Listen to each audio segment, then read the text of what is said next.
तो ये चलो, ये मजाक तो नहीं चल रहा है? बताइए, इतने सारे फौजी जो देश को रिप्रेजेंट करते हैं, आज पूरी दुनिया में डंका बजता है इंडियन आर्मी के नाम। सरकार ये बता दे, एक भूतपूर्व सैनिक जवानों का हाथ और पांव मिट्टी का है और उन अफसरों का हाथ और पांव सोने का। मैं उन वीर नारियों की आवाज उठाता हूँ जिनके हस्बैंड 36 साल हो गए। बता रहे हैं, उसको सुनकर के भी रोंगटे खड़े हो जाते हैं, क्योंकि ये सरहद पर खड़े रहते हैं।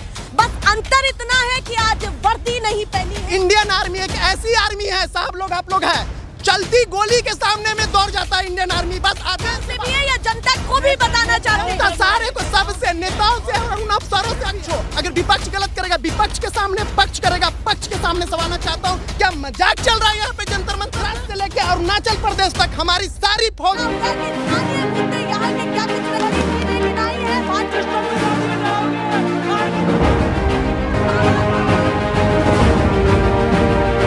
नेशनल पिलर, देश की आवाज। लगातार धरने अलग अलग मुद्दों को लेकर के हो रहे हैं और आज पूर्व सैनिक यहाँ पे खड़े हैं अपनी मांगों को लेकर के। आज का दिन ये कैसा लग रहा है कि वाकई कल भी इस तरीके से यहाँ पर पूर्व सैनिक इकट्ठे हुए, जगह जगह अलग अलग राज्यों से आए और अभी भी यहीं पर ही है। देखिए मैडम, मैं सबसे पहले टिप्पणी पे, ये सारी बातों पे मैं आऊंगा, लेकिन सबसे पहले इन सारी बातों को मैं कंटिन्यू आगे ऐड भी करूंगा, लेकिन आप मुझे 3 से 4 मिनट दीजिएगा, मैं आपको कुछ सारे बातों से अवगत कराऊंगा। सबसे पहले तो मैं उन सारे फौजियों को धन्यवाद देना चाहता हूं जो कि कन्याकुमारी से लेके जम्मू कश्मीर तक और गुजरात से लेके अरुणाचल प्रदेश तक हमारी सारी फौजी, एक सर्विसमैन अपने मुद्दे को लेके एक बार इस मंच पे आया, दिल्ली में पहुंचे, जो कि 2,500 हजार किलोमीटर चल के आई यहाँ पे। लेकिन उसके साथ साथ दुख के साथ में कहना पड़ रही है इस मीडिया के, नेशनल मीडिया की, जो वो मीडिया आज हमें कवर नहीं कर रही है, और वही मीडिया 26 जनवरी के दिन बोलती है कि मैं फौज के साथ में हूं। ये देशभक्ति, वो देशभक्ति चिल्ला चिल्ला के स्टूडियो में बोलती है। वो मीडिया से मैं आवाज उठाना चाहता हूं, क्या मजाक चल रहा है यहाँ पे जंतर मंतर पे? मतलब सबसे पहला सवाल आपका पत्रकारों से है, मीडिया कर्मियों से है। हाँ, एकदम बिल्कुल। सबसे पहले मैं पूछना, जब यहाँ पर आवाज उठा रहे हैं हम लोग, तो फिर क्यों विश्वास नहीं है? क्योंकि कुछ तो कोई तो आ रहा है ना। देखिए, कोई आ रहा है। सबसे पहले तो ये चलो, ये मजाक तो नहीं चल रहा है? बताइए, इतने सारे फौजी जो देश को रिप्रेजेंट करते हैं, आज पूरी दुनिया में डंका बजता है इंडियन आर्मी के नाम पे। अभी आप देखे होंगे, भूकंप हुआ होगा, वहां हमारी फौज गई और लोग किस तरीके से सराहना कर रही है। और ऐसी इंडियन आर्मी के कुछ अगर कमियां है, कुछ दिक्कत है, तो क्या वो मीडिया हमारी आवाज नहीं बन सकती है? क्या सरकार यहाँ पर खड़े हैं हम लोग? देखिए, आप खड़े हैं, मैं मानता हूं, कुछ मीडिया को धन्यवाद भी देता हूं, जो कि प्रिंट मीडिया और डिजिटल मीडिया की बात करता हूं, जिनको धन्यवाद देता हूं, जो हमारी मीडिया को, हमारी इस मुद्दा को उठा रही है। जैसे किसान आंदोलन की बात करता हूं, किसान आंदोलन में भी नेशनल मीडिया स्टार्टिंग में नहीं आई थी। आप लोगों का थैंक्स, देखिए, उस आंदोलन को आप लोगों ने उजागर किया और बाद में वो मीडिया आई। देखना electronic media, print media, digital media, तीनों की तीनों यहाँ होनी चाहिए आपके मुद्दे उठाने के लिए। एकदम होनी चाहिए, क्योंकि संविधान, इस भारत में ये मीडिया जो है चौथी स्तंभ है। ये मीडिया निष्पक्ष काम करनी चाहिए, किसी एक के इशारा पे नहीं काम करनी चाहिए। कई सारे दोस्त मेरे मीडिया कर्मी में हैं, जिनसे मैं डायरेक्ट बात करता हूं, वो मुझे बोलते हैं, बिरजेश जी आप आइए, दूसरे मैटर पे मैं आपको पूरे दिन टेलीकास्ट कराता हूं, लेकिन इस मुद्दे पे मैं अभी आपको कवर नहीं करूंगा। ठीक है, तो ये कहां की, ये किसके दबाव में मीडिया काम कर रही है? आपने मीडिया कर्मियों को लेकर के जो आपके दिल में दबाव बैठा था वो बताया, पर फिलहाल मैं आपके मुद्दे से जुड़ी हुई बात करना चाहती हूँ। वजह क्या मानते हैं? सरकार पर विश्वास आपको क्यों नहीं है? कितना लॉन्ग टर्म हो गया है जो अब विश्वास खत्म हो चुका है? देखिए, मैं दोनों बताता हूँ, एक्सप्लेन करके आपको बताता हूँ, डाटा के साथ में बताऊंगा।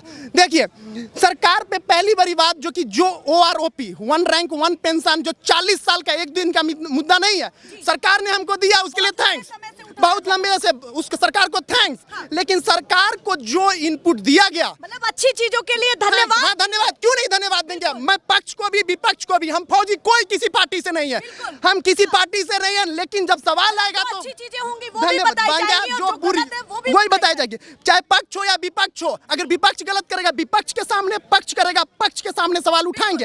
अब 1 रैंक 1 पेंशन में जो भी संगतियां पाई गई, सबसे पहले मैं आपको बताना चाहता हूं, जो कि 7.5 लाख वीर नारी, ठीक है, हम एक बार 1 मिनट के लिए मान भी लेता हूं कि मेरी 2000 पेंशन कम कर दो, मैं हंसते हंसते दे दूंगा, लेकिन मैं उन वीर नारियों की आवाज उठाता हूं जिनके हस्बैंड 36 साल हो लोग हैं जो वीर नारी अपनी जिंदगी 10 से 15 हजार रुपए में गुजार रहे हैं, आज उन जीवन यापन कर रहे हैं, उन्हीं को पता है किस तरीके से। मैं जा के एक लोगों से जाके बात करता हूँ, बोलता मैं आई करके बोलता हूँ, आई चलो हम आपको सहयोग करती हो, लेकिन उनकी जब विवाह सुनेंगे, उनकी कहानी सुनेंगे तो आपके रोंगटे खड़े हो जाएंगे। मैं बात करता हूँ, शायद ऑपरेशन पवन हुआ था, सुनिए मैं बताता हूँ, उस समय में हमारी दिमाग में चलता है हम गलत कर रहे हैं, हम गलत करें क्यों नहीं लड़ रहे हैं, और वही उसी का डिसीजन है जो कि आज यहाँ हम लोग हैं। अब थोड़ा सा डिफरेंसेस समझिए। मैं आपको समझाना चाहता हूँ, इसलिए पहले बोला था 4-5 मिनट मुझे टाइम दीजिए। डिफरेंसेस समझिए, जो कि एक बात बताइए, पूरी वर्ल्ड के डेमोक्रेसी चेक कर लीजिए, कहीं पे भी सेना में जो कोई देश के लिए कुर्बानी देता है उसमें भेदभाव नहीं है। वर्ल्ड की छोड़ दीजिए, इंडिया में भी अगर कोई बस में हादसा हो जाता है तो समान सरकार बोलती है कि 3-3 लाख रुपया मुआवजा दे दीजिए। उसमें नहीं देखा जाता है कौन अफसर था, कौन जवान था, कोई अपर था, कोई लोअर था, लेकिन बराबर दिया जाता। लेकिन इस सेना में आप बताइए जो कि ऑफिसर्स के वीर नारियां, अगर उनके हस्बैंड 3 साल 4 साल 5 साल करके अगर वो शहीद होते हैं तो उनको मिलता है 70 से 80 हजार रुपया डिसेबिलिटी पेंशन या पेंशन, लेकिन हमारे जेसीओ साहबान और जवान साहबान के जो वीर नारी है उनको मिलता है, सबसे आगे रहते हैं, उनको मिलता है 10,000 15,000। ये लड़ाई, पहली लड़ाई ये है। अब दूसरी लड़ाई, आप अफसरशाही मान रहे हैं, एकदम अफसरशाही।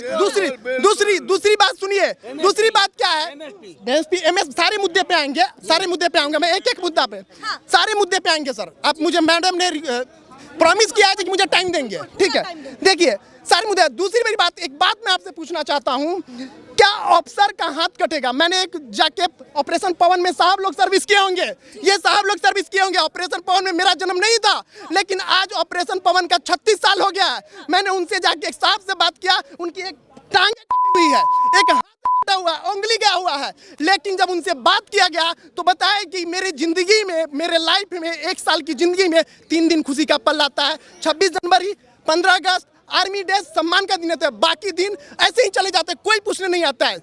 अब सुनिए बात, आप कह रहे हैं उनसे मिलने के लिए केवल या तो 26 जनवरी पर हाजिरी लगाई जाती है या 15 अगस्त और या फिर फौजियों से जुड़ा हुआ दिन उस दिन जाया जाता है। बाकी दिन कोई नहीं पूछता कि वो कितना, कोई नहीं पूछता। लेकिन मैं बताना चाहूंगा, सवाल नेताओं से भी है या जनता को भी बताना चाहते हैं? सारे को, सबसे, नेताओं से और उन अफसरों से भी है, सुनिए, उन अफसरों से भी। अब मैं बताना चाहता हूँ, सुनिए, समझिए, क्या उन अफसरों में जो डिसेबिलिटी पेंशन में ये भेदभाव करते हैं, क्या जवानों का हाथ और पांव मिट्टी का है और उन अफसरों का हाथ और पांव सोने का है कि उनका हाथ पांव कट गया तो उनको ज्यादा डिसेबिलिटी पेंशन मिलेगा और हमारा हाथ पांव कट गया तो हमारा कम डिसेबिलिटी मिलेगा? ये भी एक मुद्दा हम उठा रहे हैं जंतर मंतर पे, ये मुद्दा को सरकार को माननी पड़ेगी। कई सारे मुद्दे। इस बीच जिस पर हा हल्ला हुआ, जैसे मैंने उनसे भी पूछा, अग्निवीर योजना को लेकर बिहार हो, यूपी, क्या हर राज्य में अलग अलग तरीके से प्रदर्शन किया गया, यूथ उतरे सड़कों पर, यह भी बताया गया कि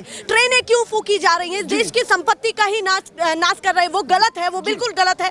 उसको भी किस अपने अलग एंगल से देखते, क्या नजरिया उस पर भी आपका है कि सरकार कितनी उसमें सही, कितनी गलत, और क्या पूरी सही है उस मामले? देखिए, बात को समझिएगा, बात जिसके समझने की बात है। ये जो अग्निवीर जो ये बोल रहे हैं ना, सबसे पहले बोल रहे हैं इजराइल मॉडल हमें इंडिया में लेके आना चाहिए। उसका एक उदाहरण मैं आपको बता देता हूँ। इंडियन आर्मी एक ऐसी आर्मी है, साहब लोग, आप लोग है, चलती गोली के सामने में दौड़ जाता है इंडियन आर्मी, बस आदेश की जरूरत है। लेकिन आज रसिया को देख लीजिए, कॉन्टैक्ट बेसिस आर्मी है, वही कॉन्टैक्ट बेसिस। ये बता रहे हैं, उसको सुनकर के भी रोंगटे खड़े हो जाते हैं, क्योंकि ये सरहद पर खड़े रहते हैं। बस अंतर इतना है कि आज वर्दी नहीं पहनी है, आज अपने मुद्दे उठा रहे हैं। देखिए, मैं, अगर आप मेरे से कोई पूछता है ना, देखिए आपका नाम क्या है, तो मैं बोलता हूँ सिपाही ब्रिजेश राठौर। क्यों? जिसके अंदर देशभक्ति की भावना है ना मैडम, अगर आपके अंदर भी देशभक्ति का मामला है तो वो देश का सिपाही है, तो इसीलिए जज्बा होनी चाहिए देश के लिए, ठीक है। अब मुद्दे की बात कर लेते हैं, जो ये अग्निवीर की सवाल उठाए, सुनिए, समझने की कोशिश करिए। ये सरकार को इजराइल मॉडल लाने से कुछ प्रयोजन नहीं है। सरकार को हमारी सेना की पेंशन खत्म करने का तरीका है। आज सेना में 15 साल में पेंशन मिलता है, लेकिन ये अग्निवीर जो जाएंगे 25% जो रेगुलाइज करेंगे, ये गिना रहे हैं, उनको जो 4 साल सर्विस करेंगे वो काउंटेबल नहीं है। ये चीज आप लोग जानते हैं। अब सेना में 19 साल में पेंशन पेंशन मिलेगा उस अग्निवीर को। ये 4 साल जो अग्निवीर में वो नौकरी करेंगे वो नहीं होगा। अब बात कर लेते हैं, देखिए 4 साल में आप उनको कुछ नहीं मानते? कुछ नहीं मानते, कुछ नहीं है, कुछ नहीं। क्या नुकसान आप बड़े मानते हैं? जल्दी जल्दी गिनवाइए। देखिए सबसे नुकसान, सबसे बड़ी नुकसान क्या है, जो कि जो 4 साल अंदर रह जाएंगे उसको, तो जो 4 साल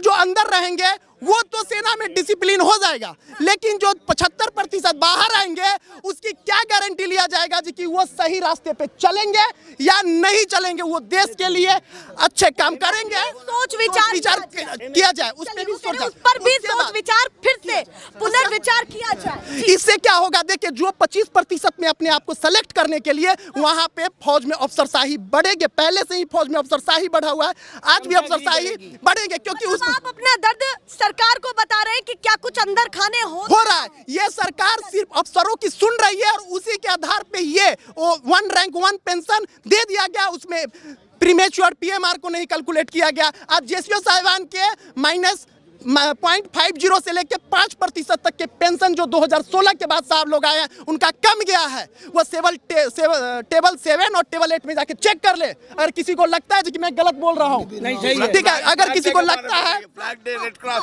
क्या कह रहे हैं, क्या कह रहे हैं? रेड क्रॉस सोसाइटी के लिए हर साल फ्लैग डे का पैसा कलेक्ट करते हैं मैडम। ये मालूम नहीं होता वो पैसा रेड क्रॉस को जा रहा नहीं जा रहा, ये मालूम नहीं है मैडम। जगह जगह से पैसा तो कलेक्ट किया जाता है, वो जा कहाँ रहा है? वो एक्चुअली रेड क्रॉस के लिए दे रहे मैडम। रेड क्रॉस में जो पैर कटा हुआ है, पैर नहीं है, हाथ नहीं है, वो लोगों के लिए हम दे रहे हैं पैसा। देखिए मैम, हाँ, एक बात यह है कि अगर सरकार को इतना शौक है तो ऑफिसर्स ने भी अग्निवीर पैदा करे। अच्छा, आप कह रहे हैं अग्निवीर योजना को इतना मैं देखता हूँ कि भारत का कौन सा ऐसा अफसर है जो 4 साल के लिए अग्निवीर के रूप में काम करेगा। तो तब उसको सही मानेंगे? बिल्कुल, यही तो भेदभाव है। दूसरा है एमएसपी। हमारी एमएसपी 2016 से पहले क्यों नहीं दी गई? एक और चीज मैडम, एक और चीज, ठीक है। सर आ रही हूँ जरूर। और एक व्यक्ति की एक्स जो ग्रुप है, एक्स एंड वाई ग्रुप, उसमें एक्स वाई ग्रुप में भेदभाव क्यों किया गया? क्या ऑफिसर में भेदभाव किया है?